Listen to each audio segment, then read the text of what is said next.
All right, welcome back to The Deep Dive. Today, we're tackling something maybe a bit unusual for us.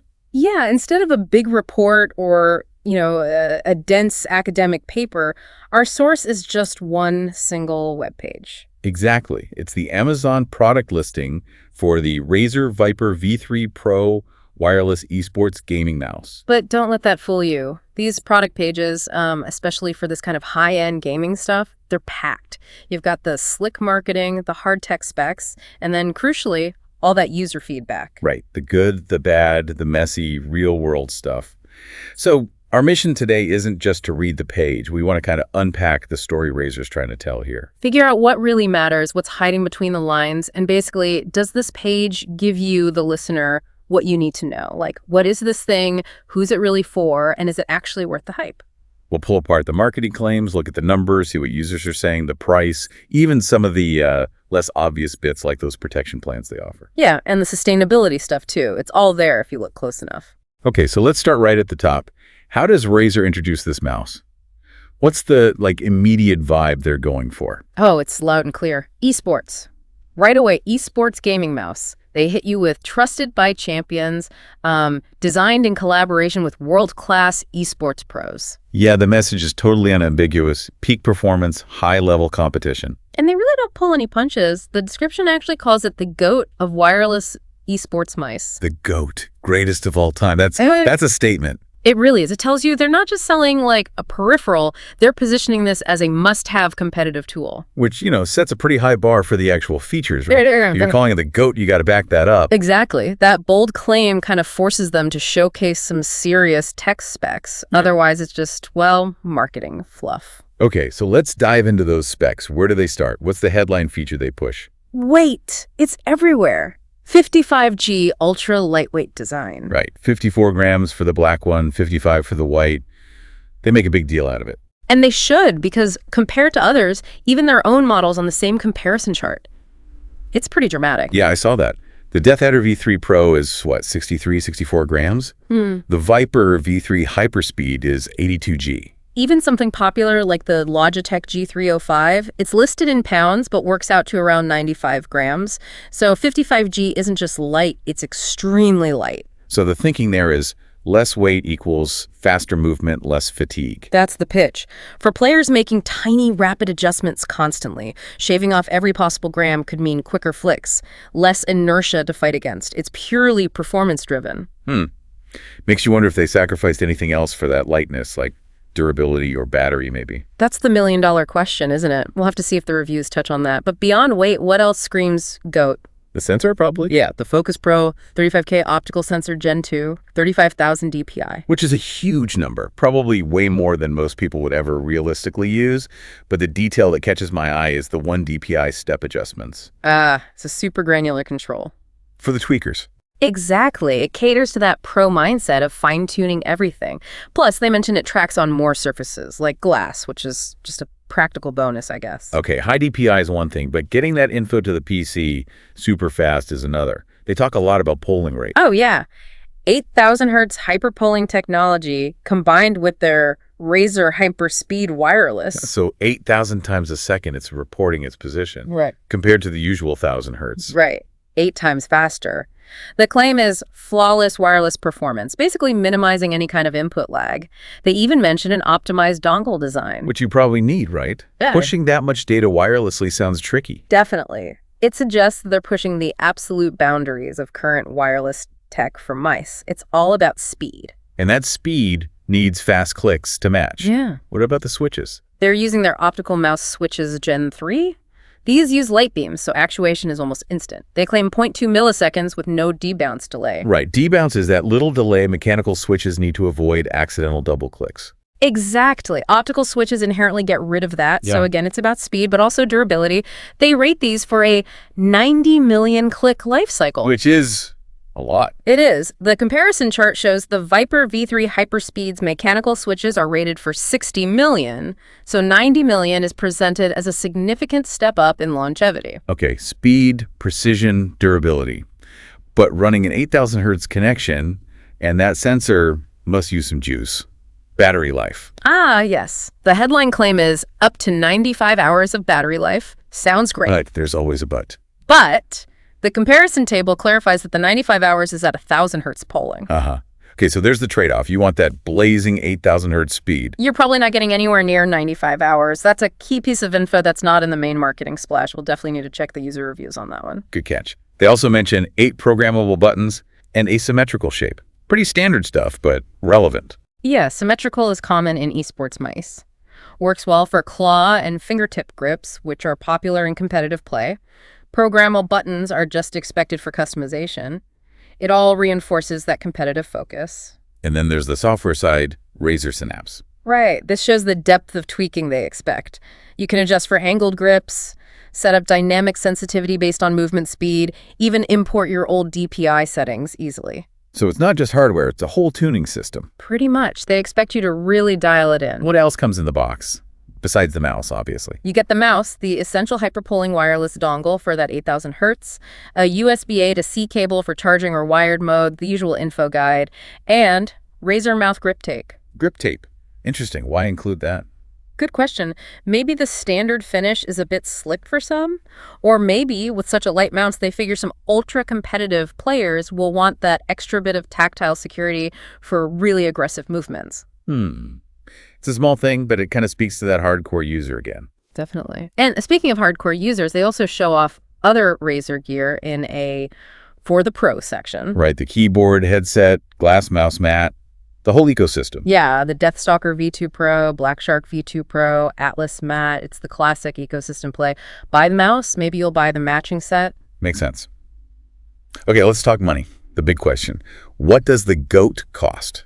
The buy new price listed is $159. Oof. Okay, that's definitely premium territory for a mouse. Absolutely. Puts it firmly in the enthusiast or pro bracket. Which might explain why they also show other buying options quite prominently. Exactly. There's a used like new option from Amazon resale for just over $100, though it mentions moderate cosmetic damage. And other sellers starting even lower, like $99.65 for new and used. It's interesting, right? For a top-tier, newish product, there's already a visible secondary market right there on the main page. Maybe people upgrade often, or maybe they try it and it's too specialized. Could be. Plus, you get the usual Amazon perks, free delivery, prime options, free returns, which helps lower the risk on a pricey item. And then there are the Asurian protection plans they push. Yeah, 3-year, 4-year plans, even a monthly one. Yeah. Covering accidents, breakdowns after the warranty. It's telling, isn't it? Not necessarily that the mouse will break, the reviews don't scream that, but that it's seen as a $160 investment worth insuring. Like your phone. Especially for a competitive player, yeah. Yeah. A dead mouse is a disaster mid-game. It highlights the value and maybe a perception of fragility with ultralight gear. Yeah, even if it's just perceived. One other small detail, the Ecologo certification. The sustainability checkmark. Reducing environmental impact somewhere in its life cycle. It's not front and center, but it's there. An interesting data point. Okay, marketing, specs, price. Yeah. Let's get to the juicy part. What do actual users say? The reviews. Overall, it looks pretty good. 4.6 out of 5 stars, over 1,000 ratings. 83% gave it 5 stars. And Amazon flags verified purchases and stuff, so there's some weight there. They even have that AI-generated summary now. This is just from the AI. It basically echoes the marketing. Great for serious gamers, super lightweight, fast scrolling, good build, comfortable for claw grip, good battery. Wait, it mentions the 90 million click lifespan again. Okay, so mostly positive, reinforcing the main points. Any negatives slagged by the AI? Yes. Mixed click quality. It specifically mentions nice versus strange double-clicking popping noises. Huh. Interesting, given Razer's zero double-clicking issues claim for the optical switches. Right. It shows the difference between the technical claim, no electrical double clicks from debounce, and the user's subjective feel and sound of the clicks.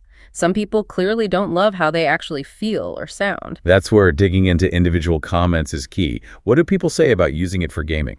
They confirm it's great. Best in class for FPS. Good mouse for any competitive shooter. Someone mentions doing a quad edit in Fortnite, specifically because of the mouse's speed. Okay, so it delivers on the performance promise for many. What about the weight? Overwhelmingly positive feedback there. Felt so much lighter, light as air, almost weightless. It definitely makes an impact. Any caveats? One reviewer mentioned needing an adjustment period, like a few hours or a day coming from a heavier mouse. So it's light, but maybe take some getting used to. Build quality. Does it feel cheap because it's so light? Apparently not. Reviews say solid upgrade, light as a feather without losing that quality feel.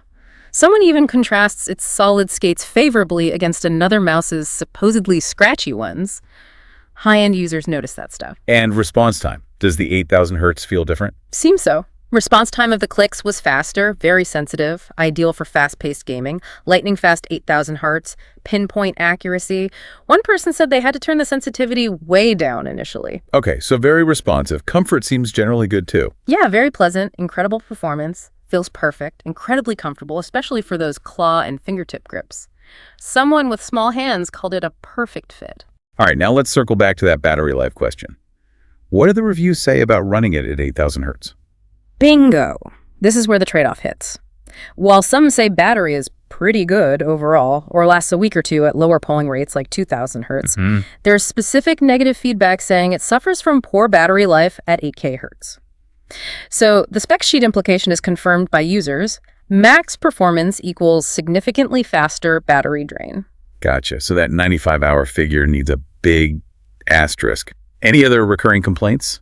Like those clicks? Yep, the click quality is definitely mixed, just like the AI said. Some love the super clicky and responsive main clicks, but others mention heart wheel clicks, those strange double-clicking popping noises, and a scroll wheel that's maybe too clicky or sensitive for some, needing adjustment. So the feel is subjective, even if the tech is fast. Exactly. The optical mechanism works, but how it feels under your finger isn't a universal win. The anecdotes are really telling too, like the player switching grip style and improving, or the kid mastering Fortnite edits. Right, they show this isn't necessarily just a plug-and-play upgrade. It's a tool that might require you to adapt, to tweak settings, maybe even change how you hold the mouse to really get the most out of it. Reinforces that specialized high-performance identity. And looking at that compare table again sort of sums it up. Yeah, it visually confirms its place. It's the lightest Razer option shown, way lighter than the Death Adder or the Hyperspeed Viper. But the Hyperspeed has way better battery life. But at the cost of weight and using mechanical switches. And the Logitech G305 isn't really in the same league spec-wise. It shows the Viper V3 Pro makes very specific choices. Extreme lightness and speed above almost all else. Okay, so let's try and synthesize all this. We dove into just one Amazon page. Yeah. What's the big picture for this Razer Viper V3 Pro? Well, it paints a really clear picture. This mouse is laser-focused on the high-end competitive esports player. The marketing shouts it.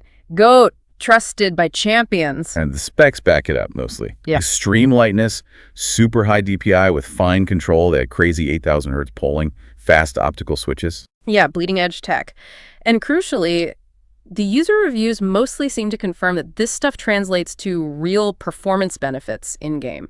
People feel the lightness, the responsiveness. And it's a significant, but those reviews also add the crucial nuance that 8,000 hertz polling absolutely tanks the battery life compared to the headline 95-hour claim. Right, that's the big trade-off. And the click feel, despite the tech, is subjective and gets mixed reactions. Plus, the $159 price tag is serious. Which ties back to the protection plans and the used market being visible.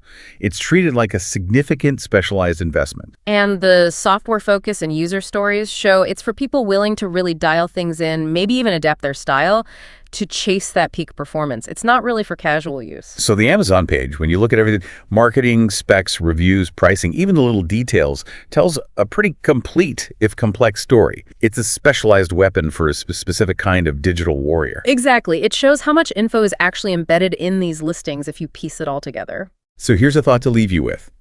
Considering how specialized this thing is, aimed at pros, yet we see used options and insurance plans pushed. What does that really tell us about how people use, value, and maybe even churn through high-end gaming gear? And maybe also with features like 8,000 hertz polling and 35K DPI and users saying they have to turn settings down, how much of this top-end tech is truly essential versus, bragging rights? How do you figure out what specs actually make a difference for your gaming? Interesting questions. Definitely something to think about. It's all the time we have for this deep dive.